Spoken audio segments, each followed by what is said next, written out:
अपने बयानों और तल्ख टिप्पणियों को लेकर हमेशा सियासी सुर्खियों में रहने वाले उत्तर प्रदेश सरकार के कैबिनेट मंत्री और सुभाषपा के राष्ट्रीय अध्यक्ष ओम प्रकाश राजभर ने एक बार फिर समाजवादी पार्टी के मुखिया अखिलेश यादव पर तीखा तंज कसा है। इस बार उन्होंने उत्तर प्रदेश की सियासत के सबसे चर्चित चेहरों में से एक आजम खान को लेकर एक बड़ा दावा कर दिया है।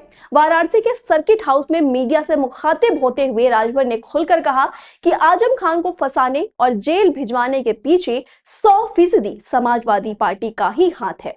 जौहर यूनिवर्सिटी पर चल रहे बुलडोजर एक्शन के मुद्दे पर उन्होंने सीधे तौर पर अखिलेश यादव को कटघरे में खड़ा करते हुए कहा कि सपा सरकार के दौरान सरकारी पैसे से जौहर यूनिवर्सिटी का निर्माण कराया गया था और जब वो जमीन सरकारी थी तो अखिलेश यादव ने उसे विद्यालय के नाम क्यों नहीं करवाया। राजभर ने आरोप लगाया कि अगर उस वक्त ऐसा हो जाता तो आज कोई इस पर उंगली नहीं उठा सकता था। उन्होंने अपनी बात को आगे बढ़ाते हुए कहा कि आजम खान को फंसाने के लिए बकायदा एक बड़ी साजिश रची गई थी जिसका खामियाजा आज वो भुगत रहे हैं। राजभर ने तंज कसते हुए कहा कि अखिलेश यादव की मंशा ही उन्हें आगे जाकर तंग करने की थी और यही वजह है कि जब आजम खान सीतापुर जेल में बंद थे तब अखिलेश यादव उनसे मिलने तक नहीं पहुंचे थे। इस समाजवादी पार्टी की देन है। समाजवादी पार्टी के शासन में यूनिवर्सिटी बनी। अगर सरकारी जमीन पर यूनिवर्सिटी बनी तो सरकारी जमीन को यूनिवर्सिटी के नाम से तब्दील कराना चाहिए न खतौनी में। तो समाजवादी पार्टी जानती थी कि आगे चल के आजम खान को फंसाएंगे। जब ये ज्यादा हमारी बात नहीं मानेंगे तो उनको फंसाएंगे। इस नाते सरकारी जमीन पर सपा के शासन में अपना बना।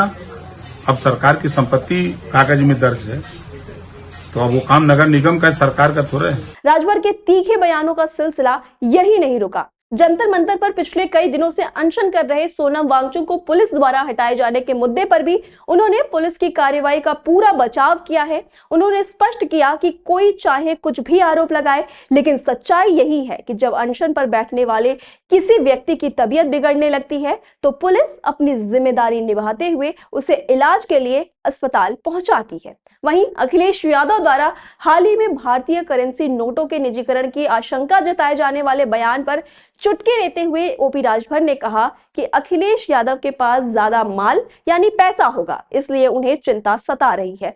हमारे पास तो ऐसा कुछ है ही नहीं। इसके साथ ही हनुमानगढ़ी विवाद और शंकराचार्य स्वामी अविमुक्तेश्वरानंद सरस्वती द्वारा सबूत मांगे जाने पर भी राजभर ने बेहद आक्रामक रुख अपनाया है। उन्होंने शंकराचार्य को सीधी सलाह दे डाली कि वे अब कुर्ता पैजामा सिलवा लें, अपनी गाड़ी पर समाजवादी पार्टी का झंडा लगा लें और खुलकर राजनीति की बैटिंग करें। राजभर ने कहा कि शंकराचार्य का काम अपने धर्म का प्रचार प्रसार करना होता है, राजनीति में दखल देना नहीं होता है।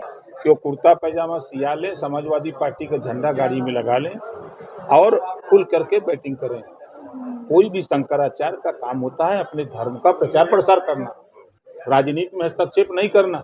अपनी पूरी प्रेस वार्ता के दौरान विपक्ष पर हमलावर रहे राजभर ने आगामी राजनीतिक समीकरणों और समाजवादी पार्टी व कांग्रेस के गठबंधन पर आखिरी प्रहार करते हुए दोनों दलों को एक सिरे से खारिज कर दिया। उन्होंने सपा और कांग्रेस को दगे हुए कारतूस करार दिया और साफ शब्दों में कहा कि राजनीति में इस गठबंधन के अब कोई मायने नहीं रह गए हैं, क्योंकि इन दगे हुए कारतूसों के मेल से प्रदेश या देश की सियासत में अब कोई भी बदलाव होने वाला नहीं है। आप जुड़े रहिए तमाम खबरों के लिए आई इंडिया के साथ। मुझे दीजिए इजाजत। मैं थी आपके साथ प्रज्ञा वैदेही। नमस्कार। खबर आपकी, नजर हमारी। देखते रहिए आई इंडिया।